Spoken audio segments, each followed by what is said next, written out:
Et même poussé en disant, je crois qu'il y a porte-parole ici présent, l'équipe de Par la Parole. Voilà, la perche est lancée et ils l'ont saisie.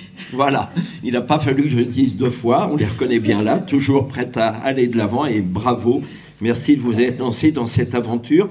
Pourquoi je dis ça? C'est que Saint Paul, bien, c'est quelqu'un qui de fait peut faire peur et quelqu'un qui au total est relativement peu connu. Peu connu. Donc, vous voyez, je commence tout de suite. Hein, Saint Paul, modèle pour la catéchèse et l'évangélisation, puisque le temps est compté, donc on rentre directement dans le vif du sujet. Saint Paul, au total, il est peu connu. Je m'en rends compte quand je parle avec toute personne, des laïcs, des prêtres, et je disais hier soir, même des évêques. Je dis Saint Paul... Comme ça. La réaction, c'est toujours un petit peu de retenue. De retenue en disant, mais Saint Paul, spontanément, c'est compliqué. Spontanément, un a priori mitigé, pour ne pas dire parfois un peu négatif. Autrement dit, je me suis dit, mais Saint Paul, ça veut dire qu'il n'est pas assez connu. Saint Paul, il n'est pas assez connu, on ne prend pas assez le temps de le découvrir. On le connaît tous, mais par petits bouts, par petites bribes. De là à entrer dans la démarche de la pensée de Paul, là, il y a tout un chemin. Et voilà pourquoi j'avais lancé l'idée que nous puissions travailler sur Saint Paul en catéchèse.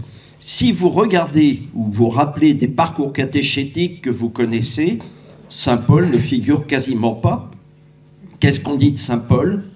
On dit Saint Paul, c'est la figure du converti, l'épisode du chemin de Damas. Alors ça, en catéchèse, ça passe bien.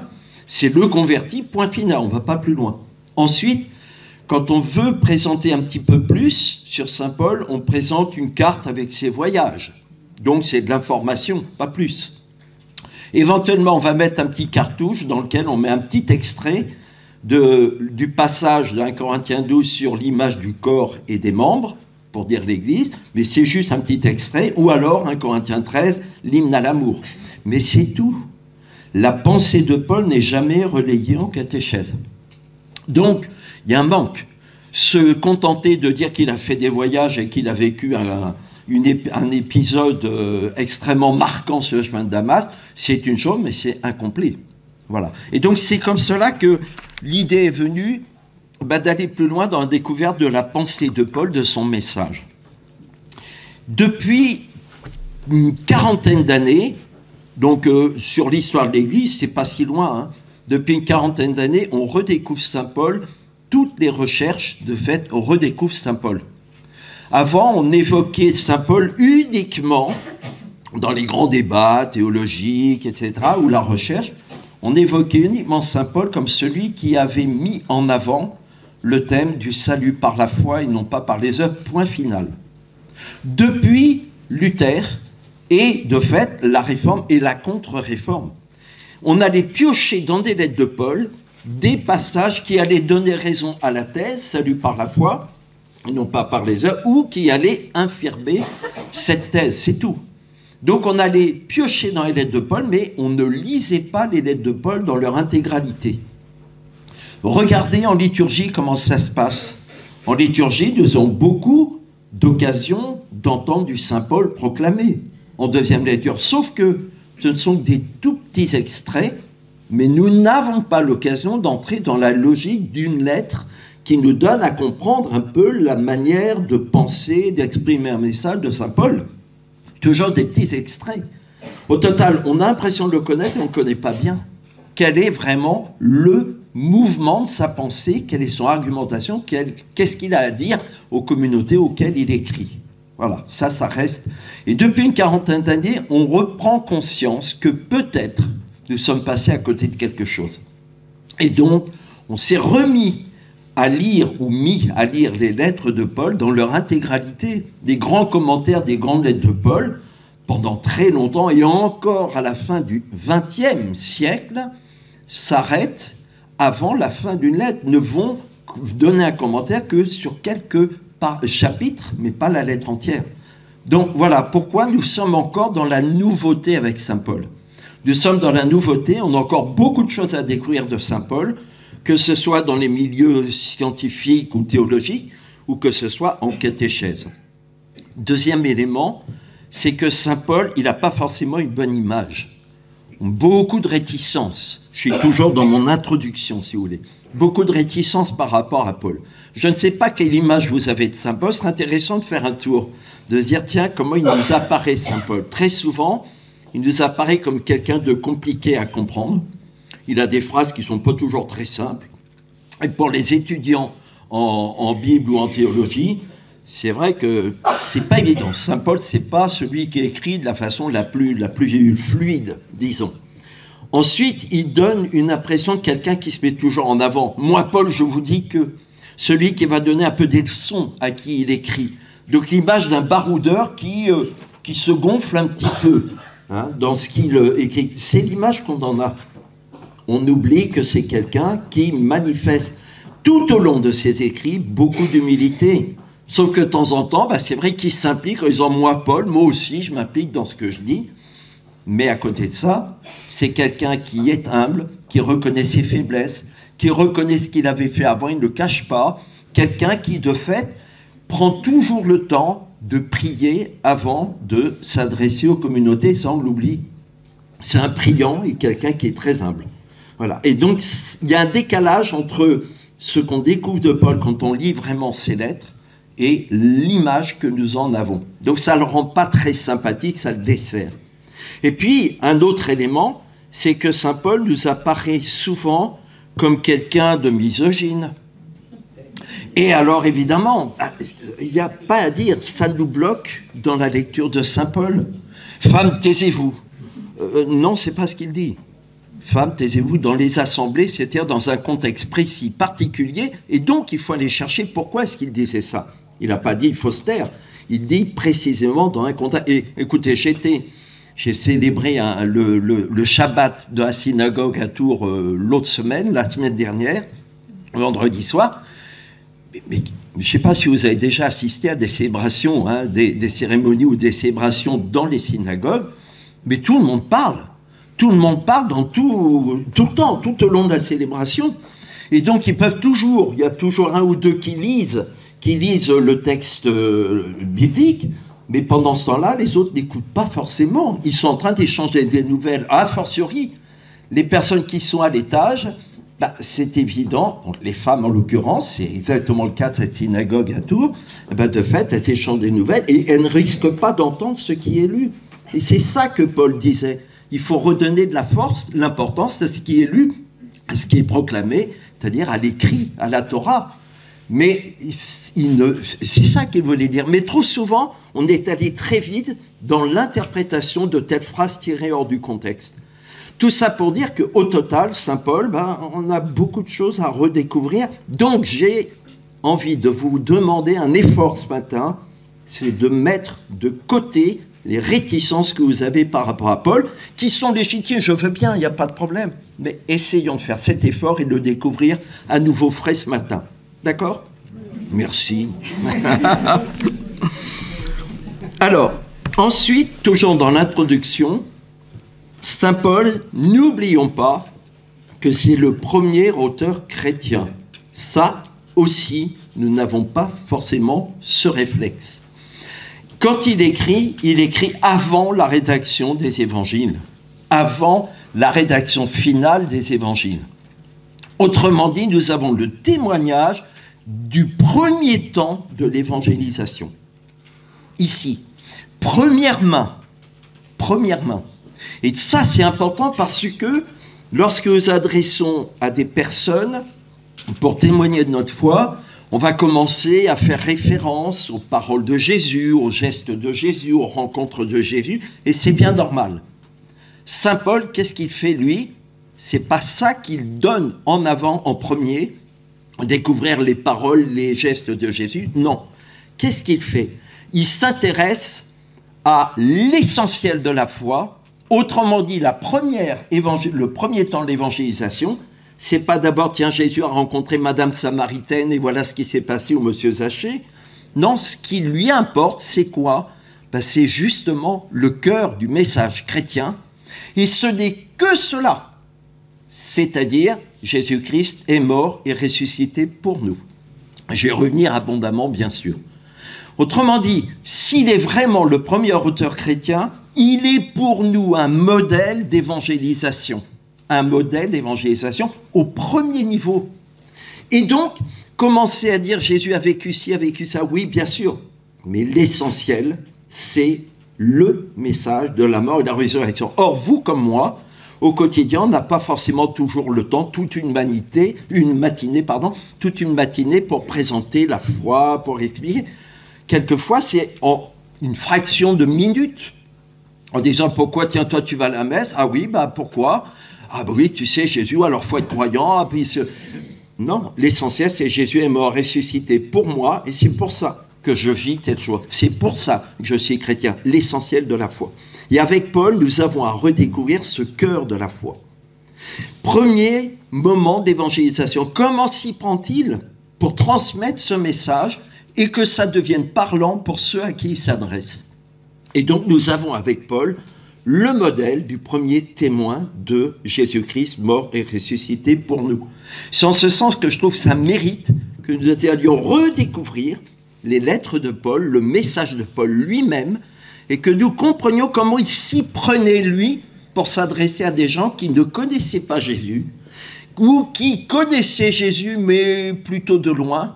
Il les ramène à l'essentiel pour qu'ils comprennent l'importance pour eux du message de la foi, l'importance pour les communautés auxquelles il écrit.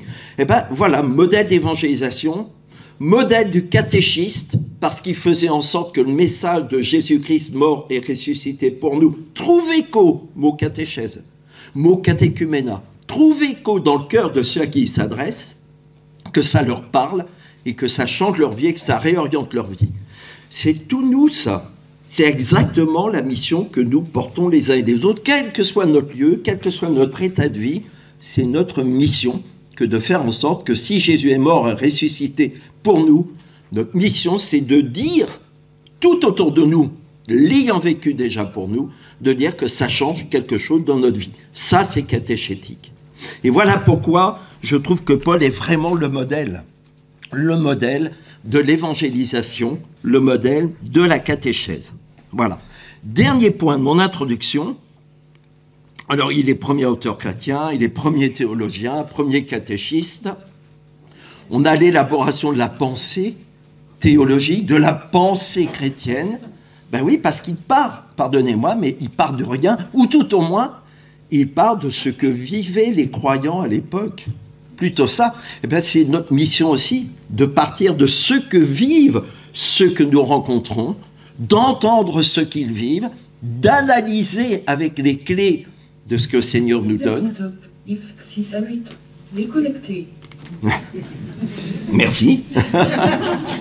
Et donc, de montrer à partir de là comment le Seigneur, mort et ressuscité pour nous, vient rejoindre les personnes dans ce qu'elles sont en train de vivre, d'expérimenter, d'espérer, de traverser d'une certaine manière.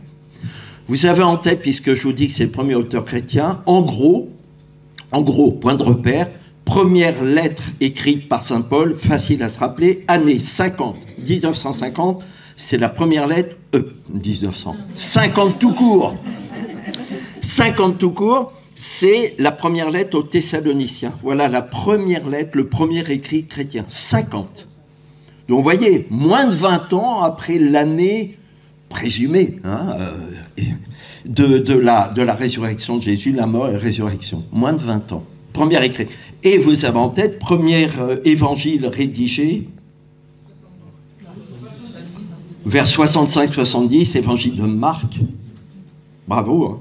Donc, vous voyez, c'est intéressant d'avoir en tête ces premiers auteurs chrétiens. Lui, il n'a pas les évangiles en main, il a des extraits, il a des passages à la tradition orale. Dans ses lettres, il ne rapporte pas les faits et gestes de Jésus, sauf un passage. 1 Corinthiens 11, le récit de l'institution eucharistique, c'est tout, c'est tout. Autrement, il ne raconte pas les faits et gestes de Jésus. Donc déjà, ça permet de situer l'orientation ou la posture que nous devons avoir quand nous lisons les lettres de Paul. C'est pour ça que ça nous déconcerte un petit peu quand on est face aux lettres. On dit « Oh là là, mais c'est plus facile d'aller découvrir ce que Jésus a vécu. » Oui, mais c'est très très concret aussi de lire Saint Paul, la manière dont il rendait compte de l'impact de la mort et résurrection de Jésus dans la vie de ceux auxquels il s'adressait. Et tout dernier point, l'expérience fondatrice du chemin de Damas. Je disais tout à l'heure, dans les parcours catéchétiques, c'est souvent ça que l'on met en avant. Qu'est-ce qu'il a vécu sur le chemin de Damas? Il a vécu, de fait, une expérience renversante dans tous les sens du terme. Il était renversé, il est tombé à terre, et sa vie est complètement bousculée. Soit. Mais on a tous en tête ce récit d'Acte 9. D'abord, c'est Saint Luc qui en parle dans le livre des Actes des Apôtres. Donc, c'est lui, Saint Luc, qui fait une relecture de cet épisode de Damas. Ce n'est pas la première main de Paul, ça. Et donc, qu'est-ce qu'on apprend? On apprend qu'il subit, si vous voulez, l'irruption de cette lumière qui l'aveugle. Pendant 3 jours, il reste comme mort, il ne mange pas, il ne voit pas, il a perdu la vue, etc. Bon, très bien, vous connaissez tout ça, évidemment. Il y a le fameux personnage Ananie qui vient l'accueillir, qui vient au devant, qui va l'héberger, et puis qui va lui donner le baptême, et hop, les écailles tombent de ses yeux, il recouvre la vue, il reprend goût à la vie, et il va partir en mission à son tour. Soit. Mais si vous lisez une deuxième version en acte 22, puis une troisième version en acte 26, toujours sous la plume de Luc, il y a des petites différences. Il y a des petites différences et qui ne sont pas si petites que ça, tout compte fait. C'est que si vous regardez bien, notamment acte 26, Ananie n'existe plus, n'est plus mentionné du tout. La lumière ne le rend pas aveugle. Il n'en est pas question de l'aveuglement de Paul. Qu'est-ce que ça vient nous dire? Ça vient nous dire qu'il y a une autre manière de comprendre l'épisode du chemin de Damas, c'est qu'il a reçu une illumination. Ceux qui sont en accompagnement de catéchumènes, ça leur parle. Les catéchumènes qui vivent l'illumination, les illuminandi, comme on dit, de fait, il a reçu cette illumination qui l'éclaire sur non seulement son passé, mais éclaire aussi sa nouvelle mission. Et la mission, c'est quoi? Elle est précisée. Tu iras porter la lumière maintenant aux nations qui sont dans les ténèbres. Autrement dit, il s'agit d'identifier les ténèbres de ceux auxquels Paul, comme nous à sa suite, est envoyé, et identifier ces ténèbres, c'est-à-dire aider l'autre à découvrir ces zones d'ombre et ces ténèbres, le rejoindre dans ces ténèbres pour apporter la lumière. On n'est pas soi-même lumière, on est porteur de la lumière, c'est-à-dire c'est Christ qui est lumière. Voilà la mission chrétienne qui est précisée ici, et voilà le centre de l'évangélisation. L'évangélisation, c'est rejoindre d'abord les ténèbres, les questions, les zones d'ombre, que portent chacun et chacune auxquels nous sommes envoyés et que nous rencontrons, et dire et leur montrer que le Christ vient les éclairer et vient leur donner un chemin lumineux, leur redonner l'espérance que leur zone d'ombre, il y a une faille dans laquelle la lumière du ressuscité vient se révéler.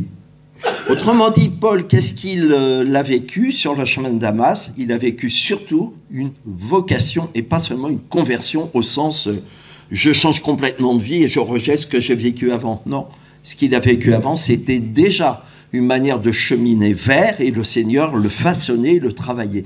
Voilà aussi un élément intéressant du chemin de Damas. Si j'insiste là-dessus, c'est parce que Paul, quand il en parle lui-même dans ses lettres, c'est ça qu'il retient. Il dit, le Seigneur m'avait mis à part dès le sein de ma mère, reprenant les expressions de la vocation de Jérémie et d'Isaïe. Autrement dit, depuis le début, le Seigneur m'appelait, sauf que je n'écoutais pas, je n'étais pas réceptif à son appel. Mais sur le chemin de Damas, ça m'est apparu clairement. À ce moment-là, j'ai arrêté de mettre ma fougue au service de la persécution des chrétiens, je l'ai mis au service de l'évangile, au service de l'évangélisation. Vous voyez? Et ça, c'est Paul qui fait cette relecture. Eh bien, c'est notre mission à tous, que de vivre cette illumination, de nous laisser illuminer par le Seigneur et de transmettre cette lumière et d'en témoigner. Le chemin de Damas a permis aussi de comprendre que quand il s'en prend aux chrétiens, aux croyants, le mot chrétien ne figurait pas encore au moment du chemin de Damas, quand il s'en prend aux croyants, c'est Jésus qu'il persécute, c'est sans doute là aussi la source de cette fameuse image de l'Église corps. L'Église corps du Christ. persécutant les chrétiens qui étaient, les croyants qui étaient le corps du Seigneur, eh bien, il persécutait en fait Jésus. C'est sans doute là l'origine de cette image ou du recours à cette image par Paul. Ensuite, est-ce que ça va? Je viens de faire l'introduction un peu longue, mais je trouve que c'est important pour situer, si vous voulez, le travail ou la perspective de notre lecture des lettres de Paul. Ça va? Maintenant, on peut aller plus vite, évidemment.